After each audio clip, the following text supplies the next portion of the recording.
Welcome to Polysaying, the cozy space where we make English feel close, warm, and completely natural. Today we are bringing you a deep, comprehensive, and professional exploration of universal sentence patterns. Many English learners get stuck because they try to translate words one by one in their heads.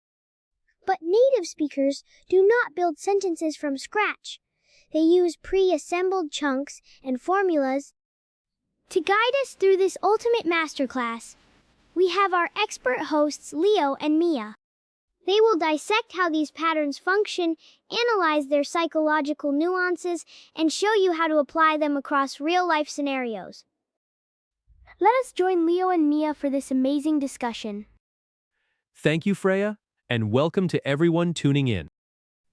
Mia, let us start by addressing the biggest bottleneck for intermediate English learners, the transition from broken translations to flowing patterns. Thanks, Leo. This is indeed a critical topic for anyone wanting to speak naturally. The secret to fluent English is chunking, which means using natural sentence patterns rather than isolated words. Today, we are going to look at the most dynamic, versatile, and high-frequency patterns that American native speakers use daily. Absolutely, and we must emphasize that this is not just about memorizing list items. We want to help you rebuild your English brain so you can automatically select the right formula under pressure. Let us dive deep into our first module, the reflective world of regret, decisions, and hypothetical scenarios. Oh, I love starting here, Leo, because human beings constantly reflect on their past actions. In spoken American English, we do not always use complex subjunctive grammar. We use simple, highly emotional patterns. For example, instead of saying, "I am sad that I do not have time for gardening," you can simply say, "I wish I had time to grow a garden." That is beautiful because the pattern, "I wish I had time to," immediately signals regret without sounding too dramatic. Let us show our listeners how they can apply this to personal growth. I wish I had time to start a hobby. Yes, and in a professional or academic context, you might say, "I wish I had time to learn a second language." And for those busy weekends, we often hear, "I wish I had time to hang out with my friends on the weekends." Now, what happens when we look back and realize we made a bad decision? Instead of a dry sentence like, "My past action was incorrect," native speakers use, "It was a mistake to return to my old job." Yes, this pattern is incredibly direct and honest, such as, "It was a mistake to return to my old job." Or when reflecting on family or housing situations, "It was a mistake to move in with my cousin." And on a deeper emotional level, people often confess, "It was a mistake to not tell him how I truly felt." It sounds very mature to take responsibility like that. Now, Leo, how do we offer advice to a friend who is reflecting on their choices? We use the hypothetical golden formula. If I were you, I would apologize while I still could. For instance, if you want to encourage a friend to mend a relationship, if I were you, I would apologize while I still could. Or if you want to support someone who is unhappy with their living situation, if I were you, I would break the lease and leave. In a professional dilemma, a colleague might suggest, "If I were you, I would complain to HR." And when someone is struggling emotionally, we can kindly say, "If I were you, I would see a therapist immediately." This pattern is so powerful because it shares the burden of decision-making. Exactly. And once the decision is made, we often look back and agree with the advice. To express agreement with past advice, we say, "You're right, I should have bought my plane tickets earlier." Yes, it shows humility and learning. "You're right, I should have asked before borrowing your car." Or, when planning travel, "You're right, I should have bought my plane tickets earlier." And in a professional environment, you might confess, "You're right, I should have notified my boss before quitting." Now let us look at a stronger, more regretful variation of reflection. "It was foolish of me to put my trust in her." This is used when you feel embarrassed by your own naivety. "It was foolish of me to put my trust in her." Or when making financial mistakes, "It was foolish of me to put all my money into the business."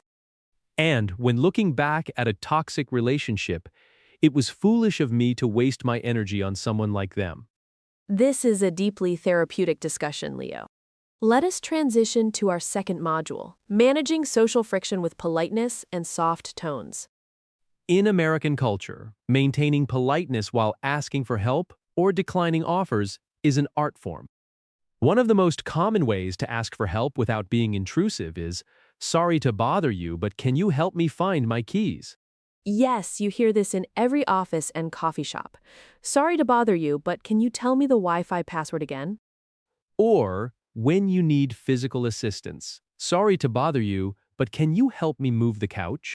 This pattern immediately disarms the other person and makes them willing to help.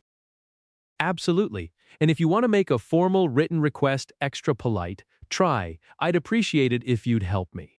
Yes, this is a staple for professional emails. I'd appreciate it if you turn off the lights. Or when asking a colleague for support, "I'd appreciate it if you'd help me." Now, what if we want to ask someone for a favor, but we want to give them an easy way out? We use the incredibly respectful formula, "No pressure, but it would be great if you could help me move." I use this one all the time with my friends. "No pressure, but it would be great if you could help me move into my new apartment." Or when extending a social invitation, "No pressure, but it would be great if you could come with me to the party." And in a workplace setting, "No pressure, but it would be great if you could finish the presentation by the end of the day." It is the ultimate polite linguistic tool for modern life. Indeed, and another way to keep relationships smooth is to preemptively reduce offense. We say, "I won't be offended if you change your mind." This is so useful when giving gifts or invitations. "I won't be offended if you change your mind." Or if you want to give someone freedom to decline, "I won't be offended if you go with someone else to the party." And even, "I won't be offended if you return the gift I got you." Now, let us talk about how to soften a description so it does not sound too harsh or blunt. Native speakers use the modifier, "It's kind of hard." Yes, instead of "this is hard," which sounds discouraging, we say "it's kind of hard." Or if a situation is socially awkward, "It's kind of awkward." And when acknowledging the late hour, "it's kind of late." It completely takes the edge off your statements. Let us also look at how to deliver a professional disagreement politely. This pattern is essential for business. With all due respect, what you're saying isn't helpful. Yes, it signals that you respect the person but strongly disagree. With all due respect, what you're saying isn't helpful. Or when protecting someone from a bad choice. With all due respect, you're making a big mistake. And if you need to decline advice, with all due respect, "I'm not going to take your advice." It is a must-have pattern for professional communication. And if we want to plead for someone else who is struggling, we say, "Cut him some slack, he doesn't know the rules yet." This means to judge someone less harshly, "Cut him some slack. He doesn't know the rules yet." Or when someone is going through a personal crisis, "Cut him some slack. His parents just got divorced." This pattern builds incredible empathy in daily conversations. It really does, Mia.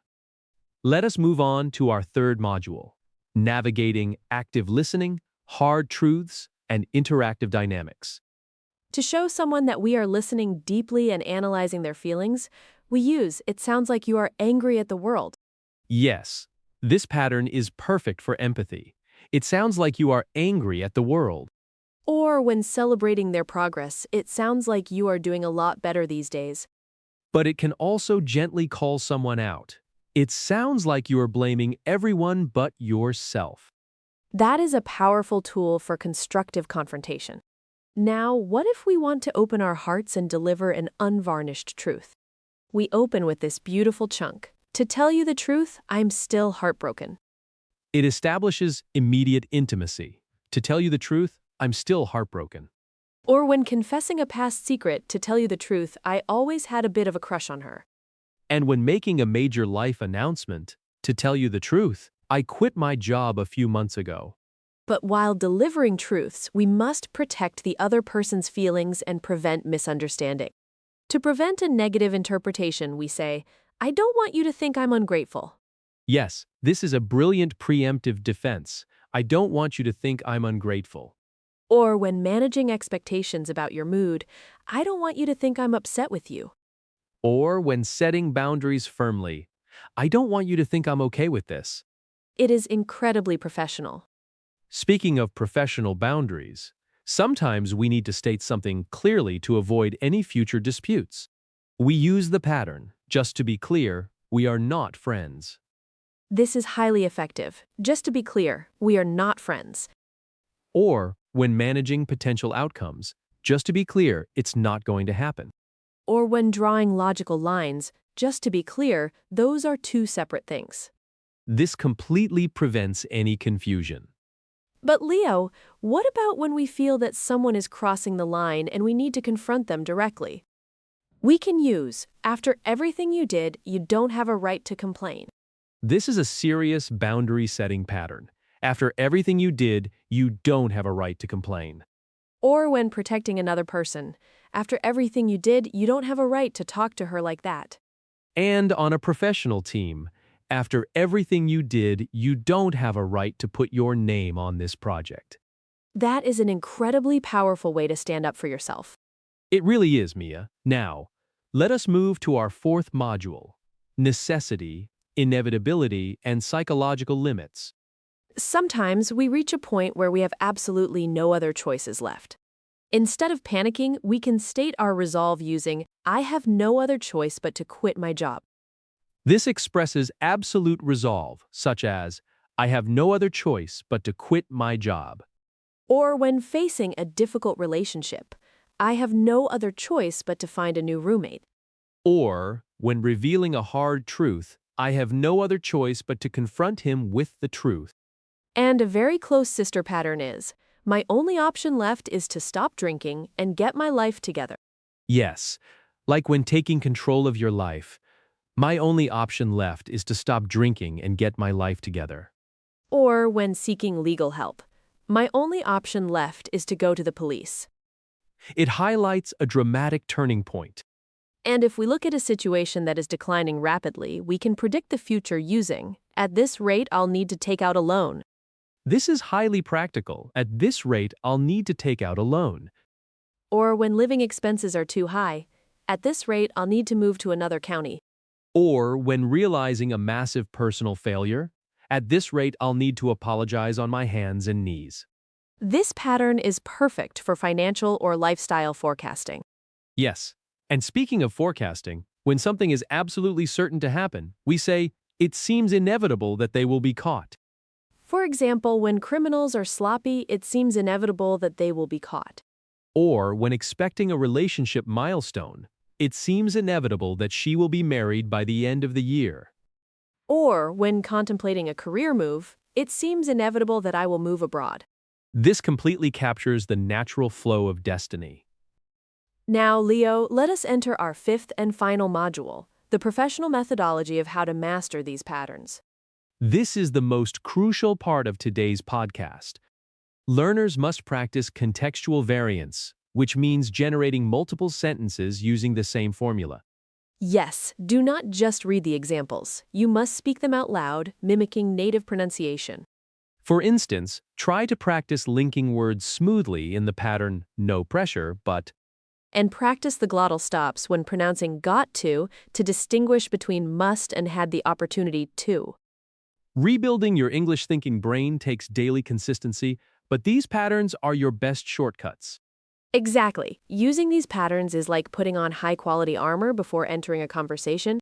We are so proud of our listeners for taking this massive step toward natural fluency today.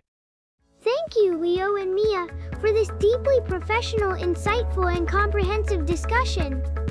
Rebuilding your English brain is a journey of warmth, patience, and practice. Remember to subscribe to Polysang and join us in making English a warm, natural part of your life. Thank you for listening, and we will see you in our next episode.